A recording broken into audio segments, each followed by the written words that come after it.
Simão, Legal, muito bom. ao longo dessa evolução toda que você falou, não é minha área, claro, eu sou formado em fisioterapia, sou médico, né? Mas a gente vê até no dia a dia, né? A gente, quando é garoto, começa a fazer academia e os anos vão se passando, trabalha com futebol e tal. E aí tem algumas coisas que me marcaram ao longo dos anos. E até convivendo com profissionais da área da educação física, eu já dei aula para educação física. Por exemplo, notoriamente, alguns anos atrás, as pessoas falavam assim, eu tô indo pra academia malhar. Hoje em dia já é um pouquinho diferente, eu tô indo treinar. Tem que treinar, Quando você ia há um tempo atrás na academia, sei lá, 20 anos atrás, você chegava numa sala de musculação, numa sala de treino de força, e você via todo mundo fazendo aparelho. E aí quando vieram aqueles aparelhos com roldanas e tudo, era moda, todo mundo fazia aquilo. Sim. E aí hoje em dia você já começa a ver, quando você vai para uma sala de musculação, de uma academia, você vê umas pessoas fazendo uns exercícios assim, cara, num pé, com a mão aqui, e levantando um pezinho e tal. E aí eu tenho uma pergunta para te fazer, Simão. Vamos lá. Aparelho, barra livre ou exercício corporal? Quem ganha de quem? Eu sempre falo assim, Sandro, não existe exercício errado. Depende de quem pode fazer o exercício, né? Mas só para você entender um pouquinho o histórico, posso falar para você de 40 anos atrás, que foi quando eu comecei a frequentar uma sala de musculação, né? 40 anos atrás, basicamente era só peso livre e uma outra máquina. Uma máquina de puxada, um leg press. Não tinha muita coisa, uma cadeira extensora, não tinha muita coisa mais do que isso. Mas por ser muito limitado as máquinas e ser muito peso livre e muita barra, tinha um público que não entrava nas academias. Qual era esse público? Mulheres, tá? Idoso e criança. Então, era um público muito masculino que buscava hipertrofia. Quando entra as máquinas, o que as máquinas elas promovem? Conforto. É só você trocar a plaquinha, não tem que pegar uma anilha enferrujada. Naquela época era de ferro as anilhas. Você não tem que pegar uma anilha enferrujada. A anilha encostava na tua calça, manchava, ficava a marca. E esse outro público não frequentava por causa disso. Quando você traz as máquinas, que é só tocar a plaquinha, é mais confortável, você senta, está ajustado e não sei o quê, você consegue trazer um público que não frequentava a academia, né? E aí as máquinas cresceram durante uns 20 anos, né? Cresceu muito. Aliás, tem umas máquinas assim que eu gosto muito. Essas máquinas cresceram, evoluíram tecnicamente, mas começou-se a ver que você trabalhar em bloco, né, segmentado, talvez não seja o melhor para o teu conjunto. E aí se surgiu a necessidade de se voltar ao passado e aí acrescentar novos equipamentos, como as bolas, os bozus, as borrachas, né? As anilhas soltas, mas hoje emborrachada e tal. Então, na verdade, tudo é importante. O importante é saber o que eu posso fazer. Por exemplo, você pegou um idoso com labirintite.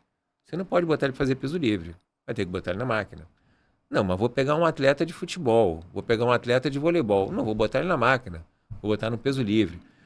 Quero trabalhar movimento pensando na minha questão corporal, na minha questão de equilíbrio, de força, de estrutura. Opa, peso livre, posso misturar com algumas máquinas? Pode misturar. Então é isso que hoje está começando a mudar, né?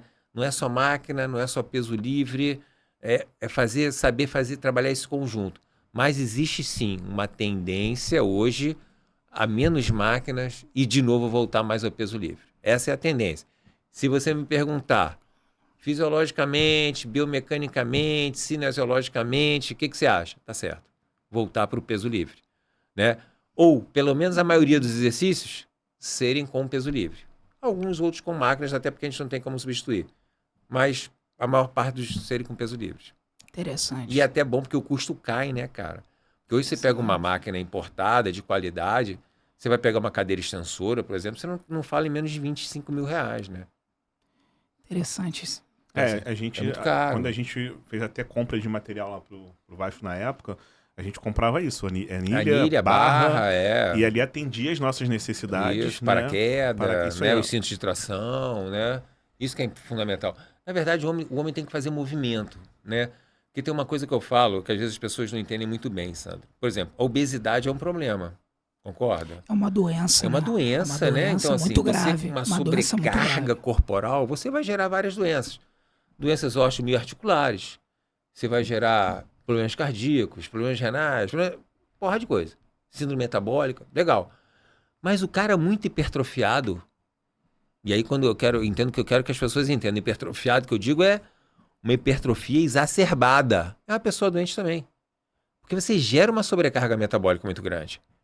Né? Eu falo sempre, quem é que chega a 100 anos? É um cara grandão, enorme, gigante ou um japonês pequenininho? Um japonês pequenininho, magrinho? Eu ia falar um baixinho, magrinho, não sei o quê.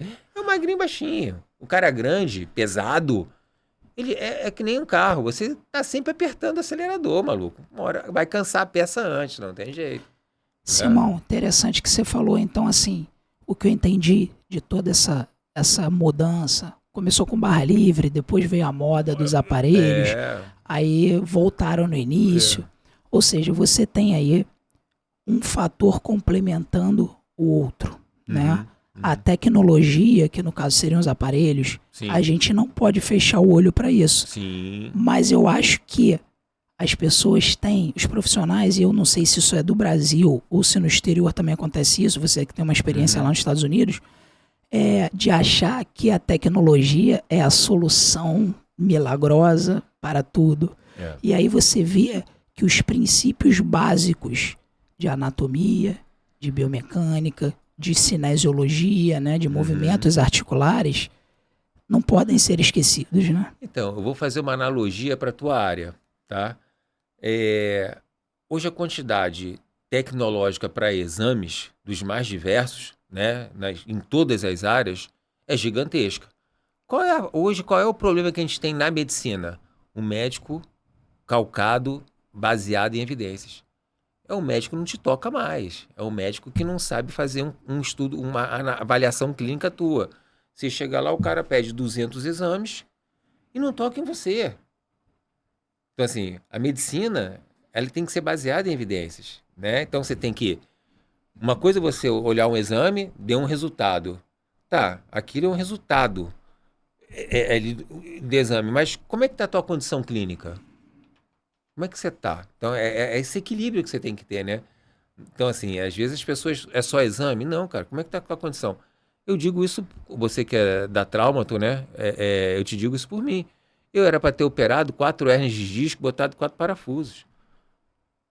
Então, assim, eu fui em vários médicos. O primeiro falou assim, não, você opera, bota 4 parafusos. Aí eu falei assim, mas quando é que eu volto a treinar judô e jiu-jitsu? Não, você não vai treinar nunca mais. Fui num segundo médico, o cara falou assim, cara, a tua ressonância você tá mal. Mas acho melhor você, por enquanto, vai fazendo alongamento.